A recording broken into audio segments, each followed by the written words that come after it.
come and share with all of us a part of her life that is it's a pretty wild story. It really truly is. And one of the reasons why I want her to share it for her to share it with all of us is because kind of something that I said at the beginning of the service is that we all come and we're in church together and we know one another, but yet how well do you really know one another?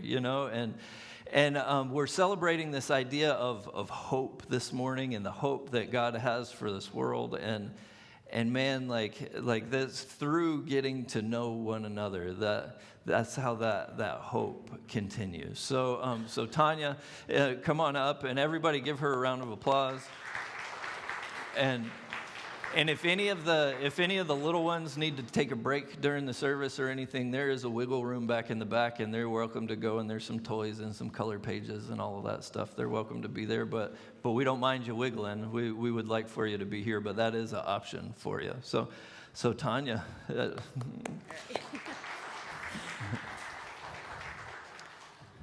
Thank you all for being here, and I want to start off with reading Isaiah 11, 1 through 10. It's the Bible verses for the second week of Advent, which is what we're in. It says, "A shoot shall come out from the stump of Jesse, and a branch shall grow out of its roots. The Spirit of the Lord shall rest on him, the Spirit of wisdom and understanding, the Spirit of counsel and might, the Spirit of knowledge and the fear of the Lord. His delight shall be in the fear of the Lord. He shall not judge by what his eyes see or decide by what his ears hear, but with righteousness he shall judge the poor and decide with equity for the meek of the earth. He shall strike the earth with the rod of his mouth, and with the breath of his lips he shall kill the wicked. Righteousness shall be the belt around his waist, and faithfulness the belt around his loins. The wolf shall live with the lamb, the leopard shall lie down with the kid, the calf and the lion and the fatling together, and the little child shall lead them. The cow and the bear shall graze, their young shall lie down together, and the lion shall eat straw like the ox. The nursing child shall play over the hole of the asp, and the weaned child shall put its hand on the adder's den. They will not hurt nor destroy on all my holy mountain, for the Lord will be full of the knowledge of the Lord, and as the waters cover the sea. On that day the root of Jesse shall stand as a signal to the peoples. The nations shall inquire of him, and his dwelling shall be glorious." In order for hope to be remarkable, it needs to be set in contrast to chaos or pain or hardship. I, like most of you, have experienced pain, violence, and grief in my life. For the next few minutes, I want to share a little bit of my life experiences with you. I was born to missionary parents who lived in the jungles of Bolivia, South America. They worked with a very isolated, remote, and primitive, nomadic group of people.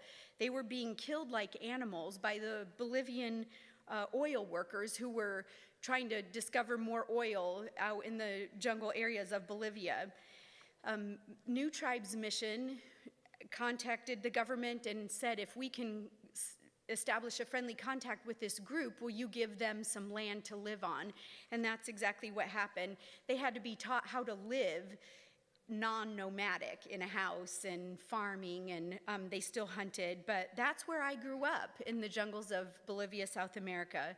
I was sent to a boarding school at 6 years old, and I lived in a dorm with other missionary kids. I saw my parents in December for about a month, and then for about a couple months at the summertime. And the school was run a little bit like a military training.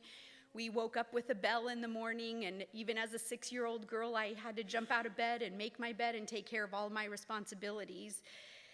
There were a lot of rules and punishment if those rules were broken. There was a lot of shame and guilt involved in keeping a group of a couple hundred kids in line. I know a lot of you also experience being raised in that way. Shame is a really powerful way to control a group of kids. Through my growing up years, I was treated in ways that maybe weren't the best. It wasn't the easiest growing up that way, but it was the only way I knew. And I didn't even know there was a better way. I know that a lot of you can relate to growing up in a tough environment. And struggle is part of being alive. It's part of being human. I grew up and got married and headed back into the missionary life myself. I married at 19 years old to my high school sweetheart, Mark Rich, who was also a missionary kid. At 23 years old, we had 2 kids, a 2.5-year-old and an 11-month-old. We were living in a remote village in Panama, Central America. Our home was only a few miles away from the Colombian border. We lived there super simply, no electricity, no running water. Our main goal was just kind of getting to know our neighbors, the Kuna people. We were learning their language, learning their culture with hopes to see a church established there with Kuna leaders. There were 2 other missionary families in the village as well that were living there. January 31st, 1993, our lives changed forever. Men armed with machine guns burst into our little home in the evening. Mark was sitting in the hammock visiting with a couple of Kuna leaders, a couple of Kuna men at the front of the house, and I was putting the girls into their bed in their room with only a curtain across the doorway. I heard men yelling and feet running. I heard a man's voice telling Mark, "Siéntate en el piso, manos arriba, sit down on the floor, put your hands up." I heard a gunshot, and I thought that they had killed Mark. Then I heard footsteps coming back through the house. I remember hearing water squishing in the rubber boots that I thought, oh, he must have come across the river. He was calling me, "Señora, señora," and I wanted to get up and move, get out of the girls' bedroom so he didn't see my girls sleeping in their beds, but I couldn't move. In the next second, he shoved the curtain aside with the tip of the gun, and I stood up. He leveled the gun at me, and he started barking orders. "Dame el dinero, give me your money. Pack clothes for Mark." He saw our pantry area and told me to give him some food. He put coffee inside of his shirt and sugar. And then our bedroom was like just right there. Our house was very tiny, kind of built up off the ground with rough wood floors. When Mark saw me going back towards our bedroom with a man following me with a gun pointed at me, he started to fight. He was sitting in the living room. I could see him through the kitchen and into the living room with his hands tied behind his back, and someone was holding the rope, a man with the machine gun pointed at him there, and a man with the machine gun pointed at his head. They had told me, don't speak in English, don't talk. But when I saw Mark and knew what he was thinking, I said, I'm okay. They haven't touched me. After what seemed like forever, I heard another gunshot, and it came from the other side of the village where one of our coworkers' houses were, and the terrorists got very anxious and excited and said, hurry, hurry, and they told me to put Mark's shoes on and said, we're leaving. And I assumed that they meant they were taking Mark, so I stepped back into the shadows. The girls were still asleep in their beds, which was a little miracle, having people yelling and gunshots going off. And he said, no, you're coming too. So, of course, as a mom with 2 little girls, I didn't want to leave the girls. I didn't want to take them out into the night with us. So when the terrorists came into our house, all of the Kuna that had been in there hid in the woods, except for one girl, a 13-year-old girl. And I turned to her then, and I said, Gilbertita, please take care of Tamara and Jessica. And so she said, okay, and they marched us out of the house. We walked across the village, and as we got close to our coworker's house, we could see into their house. There was a kerosene lamp lit in there, and it looked like much the same scene had just happened in our house. Dave was sitting on the floor with his hands tied behind his back. They were ransacking their house, taking anything that they wanted. After a few minutes, they led Dave out of the house and they told me to go in. They led Mark and Dave out into the darkness, and I didn't know that that would be the last time I would ever see my husband again. Dave's wife, Nancy, and I found ourselves alone and scared in her house, not sure what all was going on in the rest of the village. A couple of the Kuna men came into the house then and said that Patty, our third co-worker, the lady, the wife, thought she was all alone in the village with Tamara and Jessica, my two daughters, and then her two kids that were there in the village. And Nancy and I knew we needed to go and be with her to let her know we were okay. So we started walking back out across the village. And just to give you a perspective of like distance, we kind of had to walk from where the Mankins' house was, like the length of the soccer field and then the width of the soccer field, to where the Tenenoff's house was. As we got close to their house, we saw, well, to back up a couple minutes, as we left Dave and Nancy's house, we saw men up in trees, on top of houses, all armed with guns, and we were like, oh no, we're walking right back out into the middle of them all again. But we knew we needed to go get to Patty, and they weren't telling us not to go, so we just kept on walking. As we got close to Patty's house, we heard a gun cock, and I ran inside of the closest house and was able to kind of see in between the slats in the wall that there were still some of the terrorists in Rick and Patty's house. So I waited in there, Nancy joined me, and then when we saw the terrorists leave her house, we went and joined Patty. But all I could think about was getting back across the village to get Tamara and Jessica. I had left them alone in the village. So as I walked back across the village, as I got close to our side of town, of the little village there, the people started calling out to me in Kuna, your daughters are in Nanshell's house. She's a very respected lady of the village, and we thought that they'd be safe there. So I stooped it down and went inside the hut, and by the light of the little fire on the floor, I could see Tamara and Jessica sound asleep in the hammock on either side of Gilbertita, like just a miracle that they would still be able to be sleeping through all of this chaos. We went back to Patty's house, and Nancy and Patty and I decided, we need to try to get out of here, because the Kuna told us that the terrorists had taken the two-way radio that was our only way to contact the outside world for help. One of the Kuna men, we had a signal because the only way in and out, the fastest way in and out of the village was an airstrip, and we had a signal with the pilot that we would do if it was too dangerous for them to land. So we were afraid if we didn't come up on the radio at our appointed time, that the pilot would come in to try to find out what was going on, and that he would be kidnapped in the plane as well. So we had the Kuna man take down the signal that we had with the pilot, and so we knew no help was coming by air. We knew we had to get in a canoe the next morning and head downriver. And that night we tried to get some sleep, but it was nearly impossible. Every noise, we didn't know what was going to happen. So when it just barely started getting light, we asked one of the Kuna believers to get the motor that our team owned and put it on the canoe, and then we headed out across the village. The ladies were all crying, saying, "We're never going to see you again. We're so sad." And we didn't know what was going to happen. We didn't know what was going to happen next. Some of the Kuna said, "Don't leave, don't leave. They'll kill you." But we knew we had to get out of that village, so we all piled in this little dugout canoe. There was me and my two daughters, Patty and her two kids, Nancy. Gilbertita said she wasn't going to leave us on that river alone, so she came too. She was a 13-year-old girl. And then a man who had a pole in the front of the canoe and a guy running the motor in the back.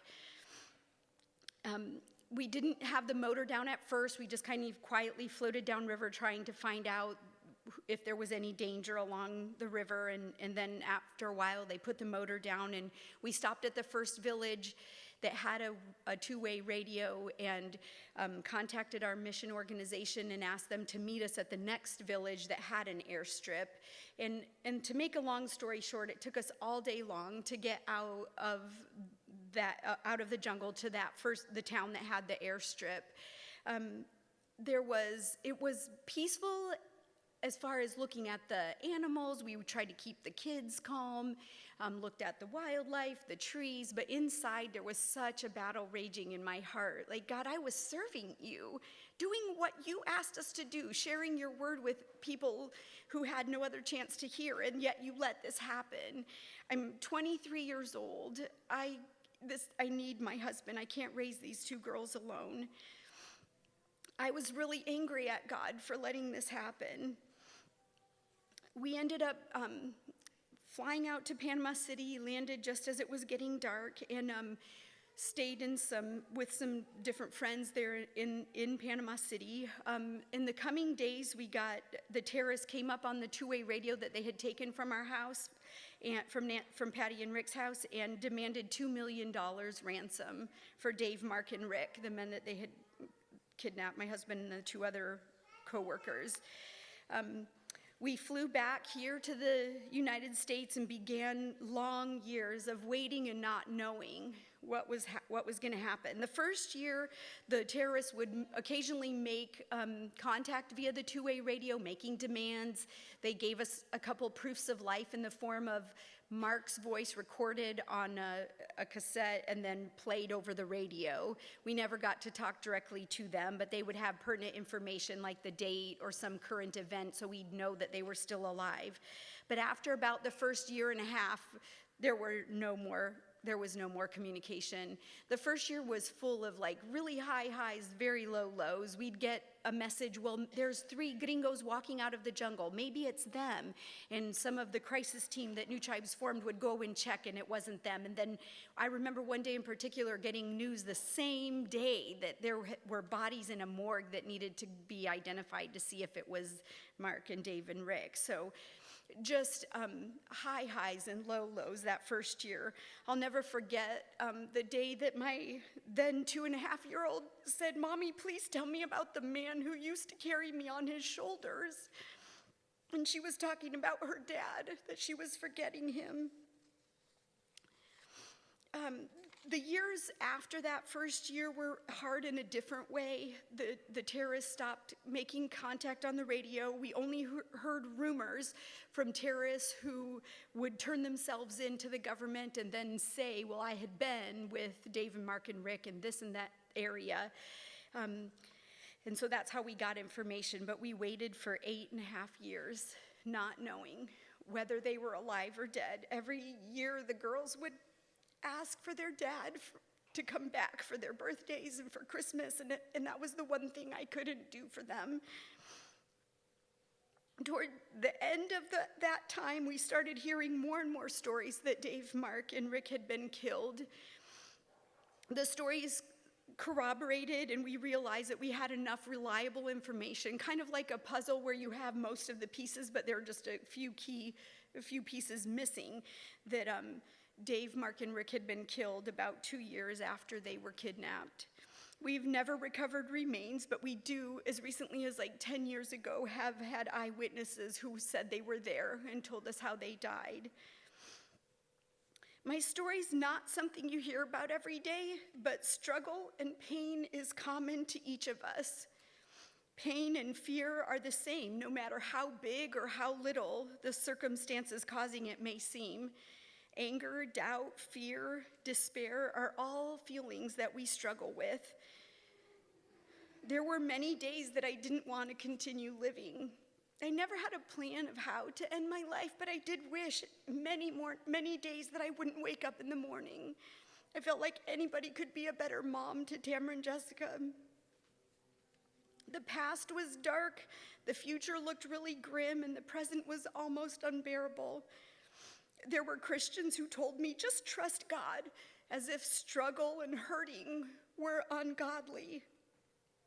I'm here to tell you today that struggle is part of being human. Pain is part of life. If you struggle and you're hurting, you're not doing something wrong. You're human. There's hope in this journey of life. Isaiah in chapter 11, verse 1 says, "A shoot shall come from the stump of Jesse, and a branch shall grow out of its roots. Out of the places that feel most dead and lifeless comes a sign of hope." in life. Places where we feel cut off and hopeless, God might be nurturing growth. In my life, when I felt the most hopeless, I realized I had a choice to make. I could either live miserably and bitter, or I could choose to believe that God is who God says he is. Not how I feel God is in that moment of pain and crisis, but who he says he is in the Bible from the beginning. I chose to start off moment by moment thanking God for the tiniest things, forgiving the terrorists, not because they needed it, but because I needed it. Where do you feel lost or cut off or lonely? Who do you need to forgive? I challenge you not to let bitterness take over your life. Struggle and pain is part of being human. You're not being singled out in your struggle. The choice is yours as to how you deal with it. I've been asked by people why I'm not bitter and angry today, why I choose to love God and serve him the best that I can.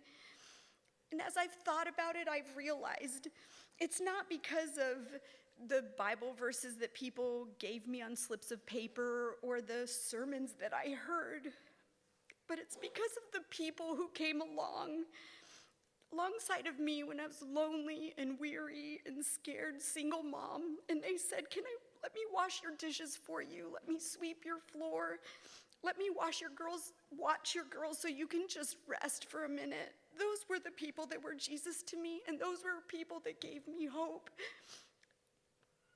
And that God wasn't an evil monster to let this happen to us. They showed me that Jesus really is love and that God has a plan and a hope for us. They're the ones that brought me hope and courage to trust God and keep putting one foot in front of the other. It wasn't the people who told me trust God more and walked on their way, or the ones who quoted Bible verses or pointed their finger at me, condemning me for doubting and struggling. Today, my life is not completely free of pain and struggle. I know we're not surprised about that. It's nowhere near the level that it was for all those years. We had a memorial service for Mark in October of 2001, and in the following years, I went to college, got my elementary education degree from UCF, and I also met my husband, Josh. Marrying Josh and having our daughter, Becca, is such a redeeming part of my story. Becca's middle name is Hope, and it truly is the hope that God gives in the dark and empty places he can bring life. And even though Josh and Becca are answers to my prayers, many years of praying, there's still struggle at times. Struggle and conflict are part of being human and part of being alive. Even today, I continue to learn that failing and conflict are part of the journey, not a punishment. And I think Isaiah's message is one of hope, and I pray that you hear that in my story today as well. Thank you.